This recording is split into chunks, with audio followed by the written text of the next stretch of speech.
आज हम आपको फ्यूचर इंडेफिनिट टेंस बताने जा रहे हैं। इस टेंस की क्या पहचान होती है, फ्यूचर इंडेफिनिट टेंस की वाक्यों की क्या पहचान होती है। सबसे पहले हम इसकी पहचान देखते हैं। इस टेंस के वाक्यों के अंत में गा, गी, गे आदि शब्द आते हैं। जैसे कि मैं खेलूँगा, क्या आया हुआ है लास्ट में, गा। तो यहाँ पर हम इसको पहचान लेते हैं कि ये हमारा फ्यूचर इंडेफिनिट टेंस है। तो मैं वहाँ जाना पड़ेगा, लास्ट में क्या हुआ है, गा आया हुआ है। इसके क्या रूल्स होते हैं, इसमें हेल्पिंग वर्ब शैल और विल का यूज किया जाता है। अब देखिए शैल कहाँ यूज होता है, आई और वी के साथ में हम शैल का यूज करते हैं और बाकी के विल का यूज अदर सब्जेक्ट्स के साथ में यूज किया जाता है। आई और वी के साथ में हमेशा शैल का यूज किया जाता है और अदर सब्जेक्ट्स होते हैं ही, शी, राम, वन, तो ये विल का यूज करेंगे। बट यदि वाक्य में कुछ रूल्स और भी इससे डिफरेंट है, यदि वाक्य में आज्ञा है, ऑर्डर दिया गया है, संकल्प या डिटर्मिनेशन है या बाध्यता है, हमने किसी को प्रॉमिस किया है, वचन दिया है, तो आई वी के लिए विल का प्रयोग होगा और अन्य के साथ में शैल का प्रयोग करेंगे। जस्ट उल्टा हो जाएगा। यहाँ पर आपका आई वी के साथ शैल का यूज हो रहा था और अदर के साइड में विल का यूज हो रहा था। बट जब हमारे यहाँ पर ऑर्डर आएगा, डिटर्मिनेशन होगा या हमको प्रॉमिस करते हैं, तो हमारा जस्ट उल्टा हो जाएगा। आई वी के लिए विल का प्रयोग करेंगे एंड अदर सब्जेक्ट्स के लिए हम सब्जेक्ट शैल का प्रयोग करेंगे। ये थोड़ा ध्यान देने वाली चीज़ है। इसके बाद में हम सिंपल सेंटेंस बना लेते हैं। सिंपल सेंटेंस के क्या रूल्स हैं, सबसे पहले सब्जेक्ट आता है, उसके बाद में शैल या विल हेल्पिंग वर्ब आती है, फिर मेन वर्ब फर्स्ट फॉर्म में आती है, देन ऑब्जेक्ट और देन और अदर चीज़ आती हैं, अदर वर्ड्स आते हैं। जैसे कि एग्जाम्पल से समझ लेते हैं। मैं आज यह पुस्तक पढ़ूंगा, तो सबसे पहले सब्जेक्ट में आई आया हुआ है, आई के साथ में शैल आता है, शैल, तो आई शैल रीड वर्ब की फर्स्ट फॉर्म आई हुई है and then object this book today, ये आया हुआ है। ये हमारे रूल्स हैं, इसको रूल्स को ध्यान दे दें कि सबसे पहले सब्जेक्ट आता है, फिर शैल विल आता है एंड देन वर्ब की फर्स्ट फॉर्म के साथ में ऑब्जेक्ट आता है।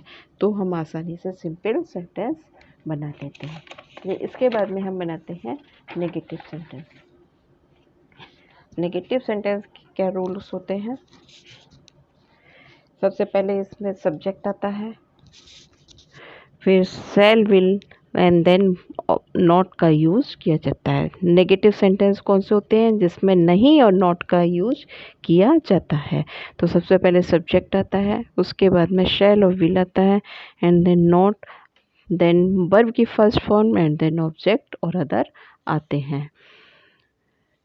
जैसे कि एग्जाम्पल समझ लेते हैं। वह यहाँ नहीं आएगा, तो यहाँ पर नहीं आया हुआ है, तो ये नेगेटिव सेंटेंस है। तो ही विल, क्योंकि ही सब्जेक्ट हमारा क्या हुआ है, वह के लिए ही के साथ में विल का प्रयोग किया जाएगा। He will not come, verb की first form and then object आएगा। बस यहाँ पर हम सिर्फ हेल्पिंग वर्ब और मेन वर्ब के बीच में नॉट का यूज हो जाएगा। शैल विल और वर्ब के बीच में नॉट का यूज करेंगे तो नेगेटिव सेंटेंस बन जाएगा। अब है इंटेरोगेटिव सेंटेंस। इंटेरोगेटिव सेंटेंस भी टू टाइप्स के होते हैं, आपको हर टेंस में के इंटेरोगेटिव में बताया जा रहा है, आपको हम बता रहे हैं कि टू टाइप के होते हैं, एक फर्स्ट टाइप का एंड सेकंड टाइप का।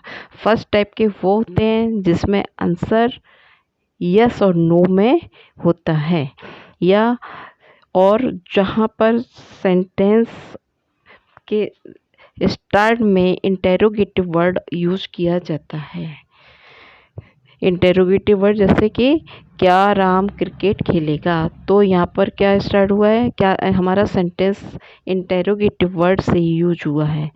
तो इसके लिए क्या रूल है, सबसे पहले शैल और विल हेल्पिंग वर्ब आएगी, उसके सब्जेक्ट के अनुसार हम शैल या विल का प्रयोग करेंगे एंड देन हम सब्जेक्ट फिर वर्ब की फर्स्ट फॉर्म फिर ऑब्जेक्ट एंड क्वेश्चन मार्क लगाएंगे। क्वेश्चन मार्क तो ज़रूरी होता है।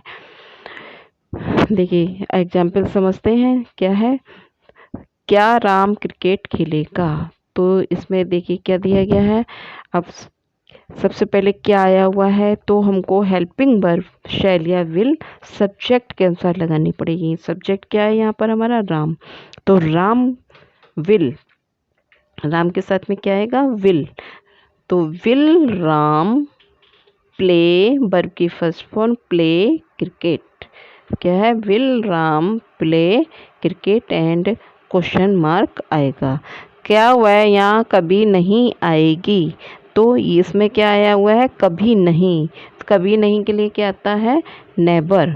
और हमारे क्या शब्द से हमारा ये सेंटेंस स्टार्ट हुआ है, तो हेल्पिंग वर्ब पहले आएगी, तो वह हमारा सब्जेक्ट है, तो वह के लिए विल का यूज़ होगा, तो विल शी ये never come here, will she never come here.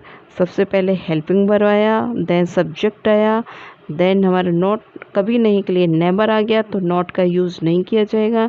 Come here first form verb की first form and then object आता है। अब हम बनाते हैं सेकंड टाइप के इंटेरोगेटिव सेंटेंस।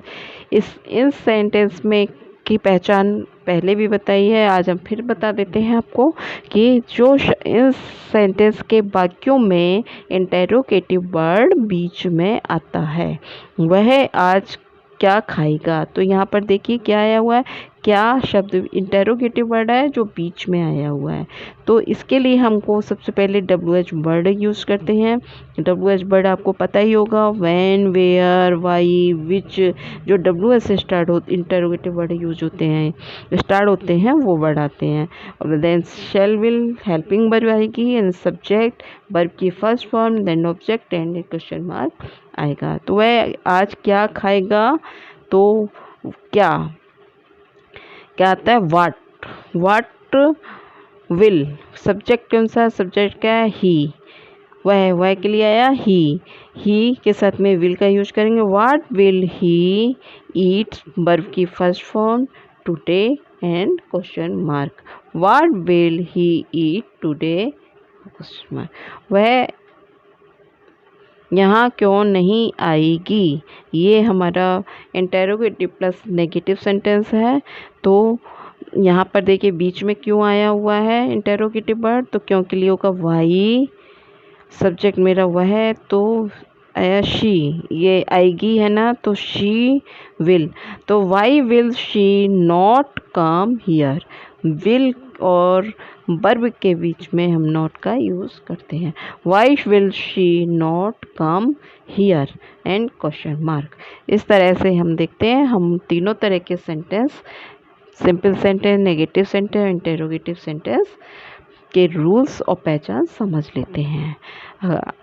आपको अगर कहीं भी कोई कन्फ्यूज़न हो, कुछ भी समझ में नहीं, अगर नहीं आया हो, कुछ डाउट हो, तो आप हमको अपने मेरे कमेंट बॉक्स में लिख सकते हैं और पूछ सकते हैं, कोई भी आपको प्रॉब्लम हो तो। Thank you.